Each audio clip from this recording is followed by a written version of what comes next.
Hello, everybody. I am super excited to be able to talk to you guys today. I'm very passionate about this topic, and I hope that you guys can learn something. The topic that I am covering is pastors dealing with mental distress. So the area ministry. The area ministry is pastoral ministry. This is the leadership of most of our churches, pastors, clergy, whatever you want to call it, bishops, all of the leadership of our churches. And the challenge is the pastors themselves experiencing mental distress. So Presco Bell talks about studies suggest that clergy experience high rates of depression. Now, whereas mental distress covers things like depression, anxiety, suicidality, many other mental health issues, the main one I'm talking about is depression, just because that has shown the highest levels in pastors and clergy. Now, I want to distinguish, this is different and similar to burnout. While burnout is an emotional exhaustion, and Dr. Dan Stewart talks about burnout is when you no longer have reserves. It is when people think they no longer need a break, leading to depression. So as where it leads to depression, not everybody who experiences burnout experiences depression. And so that's why I just want to distinguish the two. Also, we know that this is very important because, as Selwyn says, a pastor's mental health can have significant impact on churches, communities, and even nations. So we really need to know what this issue is that most pastors experience and how to help navigate it, because it could negatively impact not only our churches, but our entire world if we don't address it. Now, why is it happening? So the issue isn't the stress or the congregation. It is actually not being able to cope. So it is not the stress, but it's the inability to cope with the stress that is causing this issue. Now I break it down to three main reasons why. The first one is a sacred calling.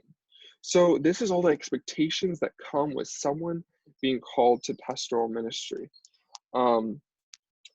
Presco Bell talks about clergy experience stronger pulls to their work than other employees in other professions, and the stakes of perceived failure are higher for clergy than other employees. So the issue is that since pastors feel that they're called to pastoral ministry from God, that means that if they fail, they're failing God, or they think if they fail, that God failed them. There's this inappropriate relationship, actually a poor relationship between them and God, where kind of all the responsibilities put on God, and they actually need to have a collaborative relationship with God where it's a teamwork. But pastors, like Gail Sample says, pastors set an expectation they cannot live up to or God hasn't made for them.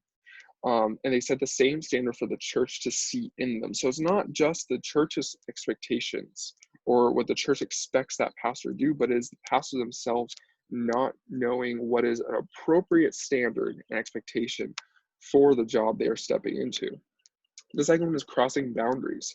So Prescott Bell says their desire to care for others may inhibit them for taking time for themselves. So most pastors want to care for other people, and that's their desire.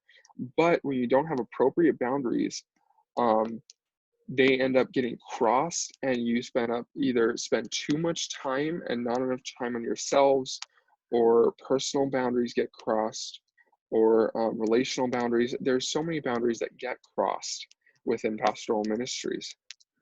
And the third reason why is a lack of interpersonal relationships. Pastors, their job is known as one of the most lonely jobs in the entire world. And some of my studies showed that up to half of pastors, or even more, would report being completely isolated. And McMinn says pastors have difficulty forming close relationships outside their immediate family because they perceive themselves to be put on a pedestal and boxed in by their practitioners' expectations of a way a pastor should behave. These expectations can have an isolating effect. So the issue is that they feel like they're on a pedestal. They feel like they're unable to really have those interpersonal relationships where you share and are vulnerable. Proper responses. Many people respond with vacations or just their marital support, but actually those are both shown to, in themselves, not be enough. And actually, once someone comes back from vacation, everything come back. Solwyn talks about healthy outcomes are more the product of effective coping than absent stress. So in our conversation, we're talking about what is effective coping. And I have 3 areas that I want to address the issues in. The first is diversity and self-care. This means interpersonal, both spiritual and personal activities. McMinn talks about talks about these as being positive factors existing with a person's environment that not only direct their experience with as relationships with other human beings. So this means that your time with Jesus or your time doing your hobbies, something you love, you need to set aside these interpersonal activities in order to build a positive environment and affect your mental health. Also social support. Prescott O'Bell talks about, in every study it shows that social support provided by families, other clergy, and friends have found to relate to a better clergy's mental health and well-being. This is also talking about perceived support. So this means that not only does a pastor actually receive support, but how much can they expect to receive support when they need it? And the second thing is proper management of relationships identity. So this is, a pastor needs to know themselves and know how others perceive themselves and have a proper boundary and relationship line there. So Dr. Gail Samples says a pastor should talk to the church and explain how he sees himself and the relationship between the pastor and the church. The best way to learn is to humble yourself. So this is basically saying that we need to have a DTR with the church. A pastor coming into a church should talk about what is the proper expectations on myself, my wife, what are we going to do, and what are some things we're not going to do. We're not going to be up at 2 in the morning the night before service for you. There might be some other pastor we can put in that place, but unfortunately we need boundaries, and that is what is appropriate. And the third one is utilization of professional resources. Dr. Gail Samples talks about doing your own work on yourself and your mental health, going to the mental health counselor, and doing an inventory about how you're doing. This is really important. And she was talking about a pastor should be going to a counselor every year, just at least once, to check in and see how they're doing. And it's very important to a pastor's well-being. Now, 5, LPU knowledge and skills or values.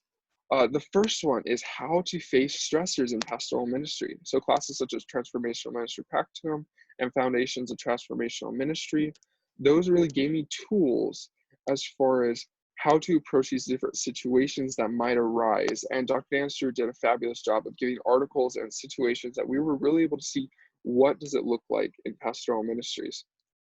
The second one is knowledge and skill of how to face mental health challenges, such as counseling courses. So basically this taught me what are these challenges and how should I respond to them, help people with them, or direct them to professional counseling. The third skill is how to manage lives and relationships. So this is such as Disciplines of Life seminar, Disciplines of Leadership, and Marriage and Family. These were ones that really defined how does it look like to manage your life as well as relationships, and set those appropriate boundary lines in both of your time management and your relationships in order to be an effective leader. The fourth one is knowledge within proper view of humanity in relationship to God. So this is, how does God see me and how should I see God, and how do we form an appropriate relationship? Such classes such as Pentateuch, Romans, Luke, and Acts really taught me who God was and what a healthy relationship with him actually looked like from a biblical point of view. And the fifth one is the value of the importance of positive mental health.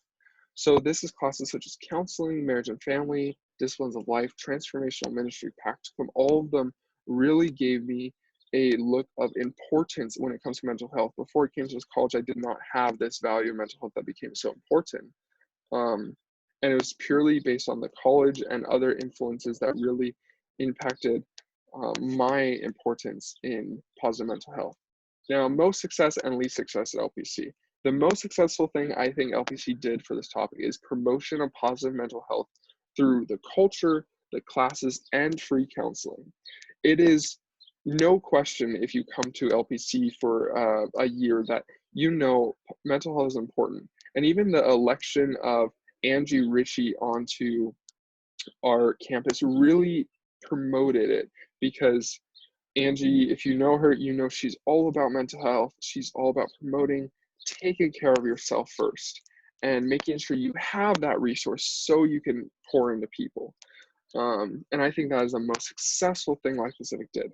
The least successful thing I think we did is the requirement to chapels twice a week. And I know many of you guys may be like, how does this affect? I know for myself it did affect my mental health, just because the requirement to do something that is supposed to be engaging with God, I believe, is destructive to your mental health. For me, it built up a negative view of God and negative assumptions between me experiencing Him service and then realizing that these services are things that I can't always attend because of my life. I became very negative towards chapels, and I didn't like going to them, and it became something that was forced upon me. And as you go up in the ranks of classes and you become closer to a senior, you need more time to manage yourself. And I believe Life Pacific does a disservice by not giving us the freedom and empowering us, at least as seniors, to be able to manage our own time well. Now, I believe a good way to adjust this would be for Life Pacific to make the requirement, at least for seniors, maybe juniors, as once a week, but still offering it twice a week, meaning it empowers us as seniors to be able to manage our time. If we need to take time for ourselves, for hobbies, for positive mental health, or to finish homework, that we would have that ability to. Taking away that power from seniors really does us a disservice, because we're not able to properly manage our time in this area as we are in other areas of our life, and I believe it sets us up negatively for success. So it's not helpful, and I believe that it's something that LPC should consider. Here's my works cited. I really appreciate you guys listening to me. I'm really passionate about this topic, and I would love to see any questions or discussions below. This really was just surface level, but we have a lot to do as far as mental health within pastors. And I know a lot of us going into ministry, this is something that we need to definitely take time for ourselves. Thank you guys all. I love being a semester with you guys. Thank you. That end. Bye.